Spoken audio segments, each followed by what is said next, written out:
유대인들의 대명절날 예루살렘에 올라오셨던 예수님께서 그 예루살렘 성벽 동문에 베데스다라고 하는 연못 곁에서 행하신 한 사건, 한 기적을 소개하고 있다라고 하는 것입니다. 38년 된 병자가 내가 낫고자 하는 예수님 부르셨고, 예수님께서 내 자리를 들고 일어나 걸어가라 했더니 그 예수님 말씀에 권능이 있어서 38년이나 꼼짝도 하지 못했던 그 중병 환자가 예수의 말씀대로 그것이 능력이 나타나서 일어나 자리를 들고 치유되고 일어나 걸어갔다라고 하는 말씀입니다. 당시에나 지금에나 비슷한 아픔을 겪고 있는 가족들이나 사람들 있잖아요.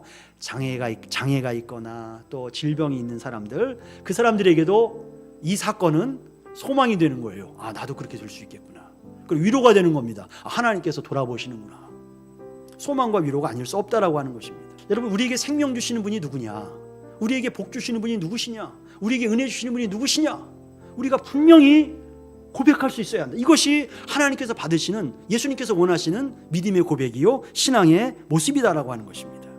예수님께서 예루살렘에 오셔서 베데스다 연못가에서 38년 된 병자를 치유하신 이 사건은 그 치유 자체가 목적이 아니었다라고 하는 거예요. 이거 우리가 분명히 알아야 됩니다.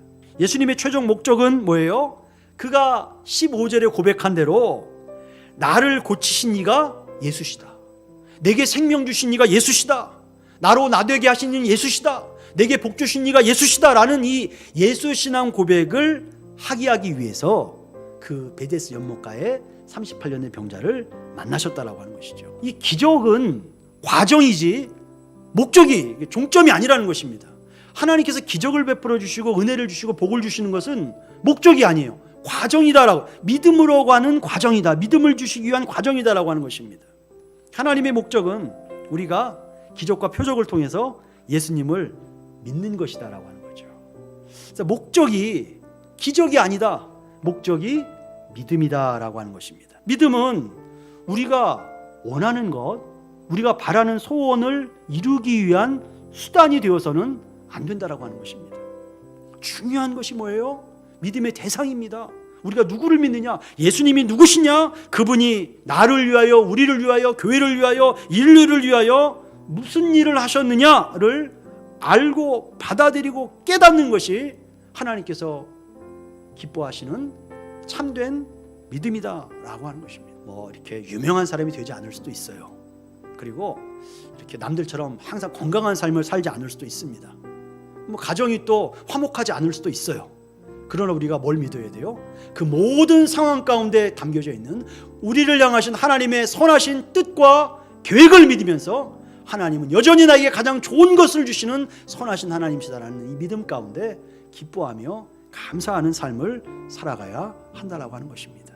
예수님께서 그를 만나셨다라는 거예요. 고독한 사람, 외로운 사람, 고통당하는 사람, 몸이 불편한 사람을 예수님께서 명절날 오셔서 만나셨다라고 하는 것입니다. 여러분, 교회는 예수님의 몸입니다. 교회가 누구를 만나야 되느냐? 교회가 할 일이 무엇이냐? 오늘 본문을 통해서 우리가 알 수 있다라고 하는 것입니다. 교회는 소외된 사람을 찾아가는 것이죠. 고독한 사람을 찾아가는 것입니다. 병든 사람을 위로하는 것입니다. 세상 사람들은요, 높은 사람, 유명한 사람, 건강한 사람과 어울리고 교제하는 것을 더 좋아하고 자랑하지 않습니까? 그러나 성도는, 교회는 언제나 낮은 곳에 찾아가서 하나님께서 마음을 두신 곳에 찾아가서 그곳에서 섬기고 주님의 손과 발이 되어서 주의 사역을 감당해야 하는 것입니다. 왜냐하면 그곳에, 그 낮은 곳에 예수님이 계시기 때문이다라고 하는 것입니다. 여러분, 은혜의 집이 되어야 합니다. 은혜의 집이 되어야 되지 않겠습니까? 오늘 어떻게 베데스다가 됐습니까? 예수님이 오셨어요. 그리고 바른 믿음에 대해서 알려주셨어요. 믿음의 목적이 무엇인지, 우리가 무엇을 믿어야 하는지, 믿음 안에서 어떤 모습으로 살아가야 하는지 우리에게 알려주셨다라고 하는 것입니다. 여러분, 예수님을 우리의 인생의 목적이요, 우리의 중심의 주님으로 모시고 그 예수 안에서 가장 좋은 것을 주시는 하나님을 신뢰하면서 감사와 기쁨으로 우리가 거하는 모든 곳이 베데스다, 은혜의 현장이 될 수 있도록 믿음의 온전한 삶을 살아가는 저와 여러분이 될 수 있기를 바랍니다. 바랍니다. 이 믿음 안에서 은혜를 체험함으로 오늘 38년 된 병자가 고백했던 것처럼 나를 고치신 이는 예수다. 내게 은혜 주신 자는 예수다. 내 생명은 예수시다. 이 바른 신앙의 고백으로 믿음으로 살아가시는 우리 모두가 될 수 있기를 예수 그리스도 이름으로 부탁을 드립니다.